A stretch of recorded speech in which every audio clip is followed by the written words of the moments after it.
25 October 2025चा तो दिवस होता. दूधवाला रमेश पहाटे 4 वाजता सचिनच्या घरी दूध द्यायला गेला होता. त्यावेळेला दार वाजवतो सचिन, दरवाजा उघडतो. त्यावेळेला त्या दूधवाल्याच्या हातातून केंड खाली पडतो. तो भीतीने पळत सुटतो आणि म्हणतो की सचिनने त्याच्या बायकोचा खून केला. त्याच्या अंगावरती रक्ताचे डाग आहेत.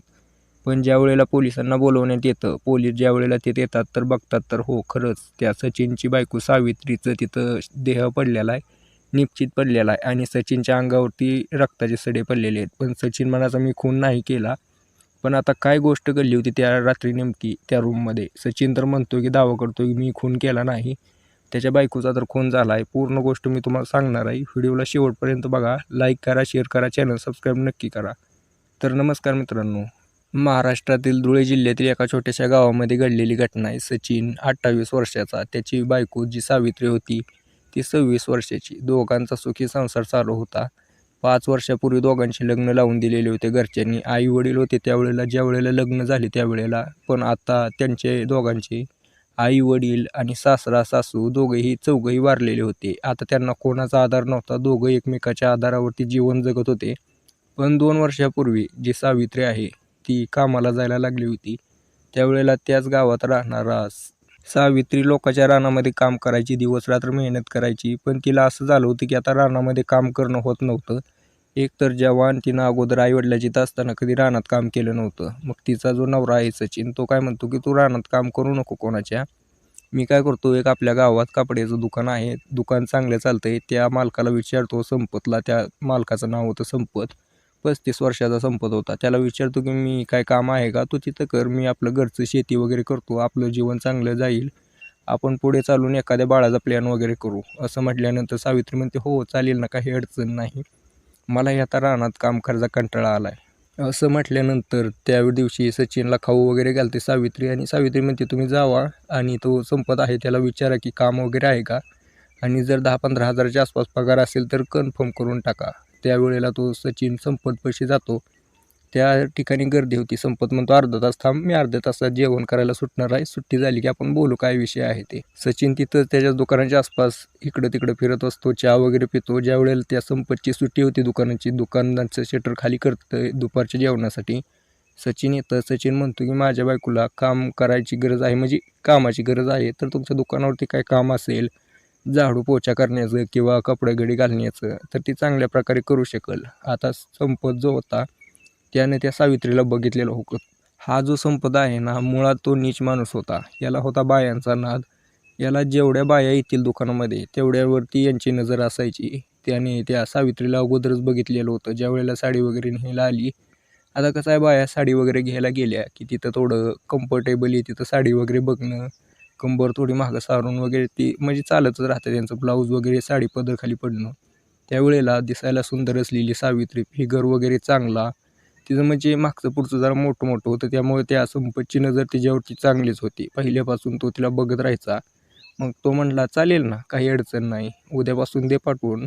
तो सचिन म्हणतो मला पगार किती राहील? आता तो संपत म्हणतो हे बघ 8,000 तर पगार देतो आपण, आणि काम आपण हे देऊ की आपण कापडं विकायला लावू आणि जेवढे कापडं विकतील त्याच्यावरती आपण 5% कमिशन ठरवून देऊ.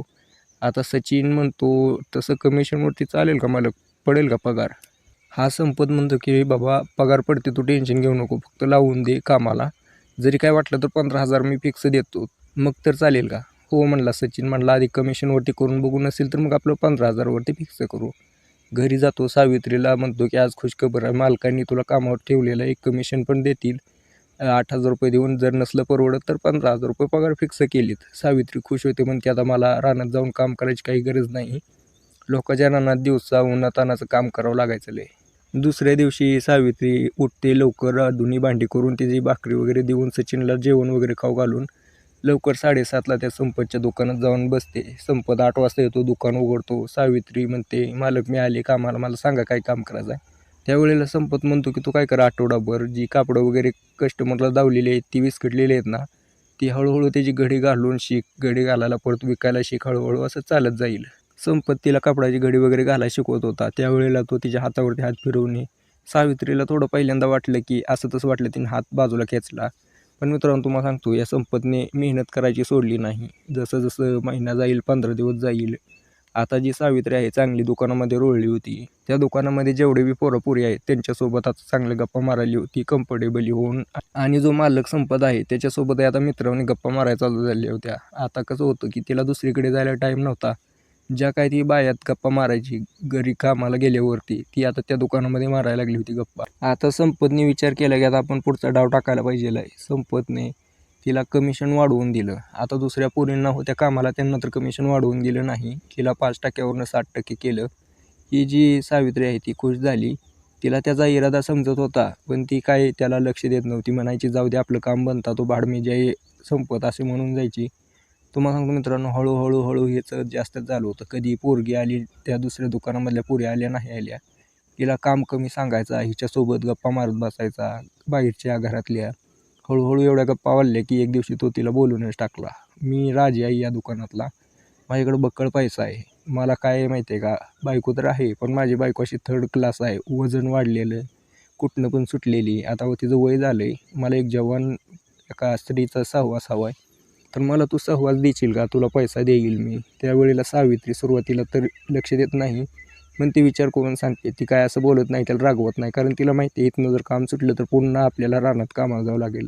हा संपत असं म्हटल्यानंतर 2-3 दिवसानं त्या सावित्रीची पगार 18,000 करतो आणि 18,000वरून तिचं कमिशन 8% करतो, 1%ने वाढवतो. आता सावित्री जी होती तिच्या मनात लालच यायला लागलं. ती म्हणली न काय करता हा मला एवढा पैसा द्यायला लागला आहे, याने जर आपल्यासोबत शरीर संबंध वगैरे बनवले, आपण याला ब्लॅकमेल वगैरे करून याच्याकडून बक्कळ पैसा आपण घेऊ शकतो. असा विचार करून सावित्रीने तो संपत जो होता त्याला होकार दिला. या दोघांनी संपतला आता एका जवान चांगल्या फिगरवाल्या बाईचा होकार मिळाला म्हटल्यानंतर त्याने काय केलं, दुसऱ्या दिवशी 2 पोरींना म्हणला की सुट्टी घ्या आज, एवढं काय काम नाही, मी लवकर दुकान बंद करणार आहे. जी एक राहिली सावित्री, तिला म्हटलं की तू ये.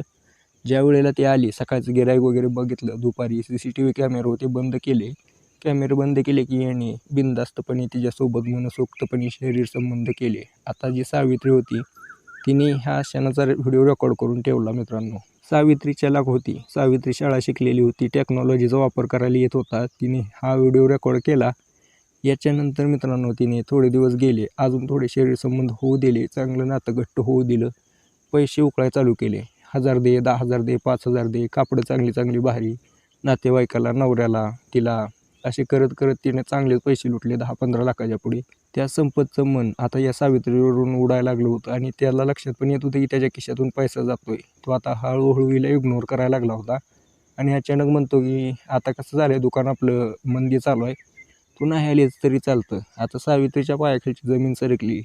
चांगला सोन्याची अंडी देणारी एक कोंबडी आता अचानक अंडी द्यायची बंद केल्यानंतर ती म्हणली ठीक आहे मी उद्यापासून येत नाही, पण तुम्ही हे व्हिडिओ बघा.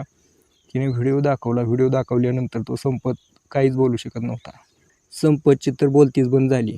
संपत त्या सावित्रीला म्हणतो की हा व्हिडिओ डिलीट कर. सावित्री म्हणते व्हिडिओ तर काय डिलीट होणार नाही, जर डिलीट करायचं असेल तर 10 लाख रुपये दे आणि ज्या वेळेला पण मी पैसे मागेल त्यावेळेला मला द्यावंच लागतील पैसे. सावित्री अशी म्हणते. त्यावेळेला संपत म्हणतो की नाही माझ्याकडे एवढे पैसे नाहीत, मी कुठून देऊ, मी दुकानावरती दिले पैसे, मी तुला अगोदर पैसे दिले. सावित्री म्हणते मला काय माहीत ना, पैसे द्यावं लागते. त्याने त्याच्या बायकोच्या नावावरती एक एफ डी केलेली होती 10 लाखाची. ती एफ डी मोडतो, त्या सावित्रीला पैसे देतो. महिना जातो, 2 महिने जाते. त्यानंतर ते सावित्रीची आईश करून पैसे संपले, ते अजून पैसे मागायला लागते. आता त्याच्या डोक्याला हात लावतो तो, पण तू माझ्याकडून काय चूक झाली, घरी एवढी देवासारखी बाय असून मी हिच्या नादी लागलो बायच्या. पैसा गेला ती गेला आणि हिने जर व्हिडिओ बाहेर दाखवले तर इज्जत पण जाईल. त्याने ठरवलं की आता हिचा काटा काढायचा. पैसा तर देत होता सावित्रीला. तो एक दिवशी सावित्रीला म्हणतो तू पैसा तर किती, पण मला अजून शरीर संबंध करू देत नाही. तर ती म्हणली या ना कधी, मी तुम्हाला नाहीच म्हणले नाही. तर तो म्हणतो की तुझा नवरा नसेल त्यावेळेला मला बोलव. त्या संपतला 2 दिवसानंतर कॉल येतो त्या सावित्रीचा आणि म्हणते की मी माझ्या नवऱ्याला गावी पाठवलं आहे, तुम्ही या लवकर, एक 12 वाजता या, आपण शरीर संबंध करू रात्रभर. असं म्हटल्यानंतर जो संपत त्या ठिकाणी जातो, पूर्ण बिल्डिंग सेट करायच्या हिशोबाने जातो. त्या ठिकाणी गेला, त्यानं चाकू वगैरे घेऊन गेलेला असतो. सावित्रीसोबत शरीर संबंध करतो, पण अचानक त्याचं दार वाजतं. सचिन ज्या ट्रेनने जाणार होता ती ट्रेन त्याची कॅन्सल झालेली होती, त्यामुळे तो घरी आलेला होता रिटर्न. तर ते अचानक आल्यामुळं आता त्या ह्याला संपतला काय समजेना, आपण ह्याला तर काटा काढायचा होता. त्याने चाकू घेतला, डायरेक्ट त्या सावित्रीच्या गळ्यावरनं फिरवला. सगळं रक्तबंबाळ झाले. तिथून त्याने खिडकीतून पळ काढला. सचिन दरवाजा वाजवतो, उघडना. सचिननं दरवाजाला लाथ मारली. आत आलं तर बघतो तर काय, तिथं सावित्री पडलेली, रक्त येते. सावित्री हात दाखवायची खिडकीकडं, पण त्याला काय लक्ष देईना. त्याच्या अंगावर रक्त वगैरे झालं. असं करत करत सगळ्या या घटनेला पहाटेच्या 4 वाजले होत्या. त्यावेळेला दूधवाला आला. दूधवाल्यानं मी तुम्हाला जसं सांगितलं की दरवाजा वाजवला तर सचिननं उघडला. पूर्ण गावात बातमी पसरली. पोलिसांना फोन गेला. पोलीस आले. पोस्टमॉर्टमसाठी बॉडी ताब्यात घेतली. सचिननं ताब्यात घेतलं. सचिन म्हणायचं मी नाही केलं, पण हा रंगे हात दिसला होता. तो म्हणायचा मी नाही केलं साहेब, असं असं झालेलं आहे आणि अचानक तिथं मरून पडलेली होती. संशय आता कोणावरती घ्यायचा, तर तो सांगतो की ज्या दुकानात कामाला गेलती त्याच्यासोबत हिचं लफडं होतं. हिने व्हिडिओ वगैरे रेकॉर्ड करून ठेवली होती. माझा संशय त्याच्यावरतीच आहे. त्यावेळेला संपतचा शोध चालू करतात. संपत फरार झाला होता. पण आठवड्यानंतर पोलिसांच्या ताब्यात सापडला संपत. संपत सापडल्यानंतर मित्रांनो त्याला ताब्यात घेतलं. FIR दर्ज केली. रिमांडमध्ये घेतलं, पण काय बोललं ना. तो म्हटला हो केलं, पण ती माझी चूक नव्हती. तिने ब्लॅकमेल केलं म्हणून केलं. पोलीस म्हणले तुझं असं काही एवढं पाऊल उचलायची गरज नव्हती. पोलिसांमध्ये याचं तक्रार द्यायची.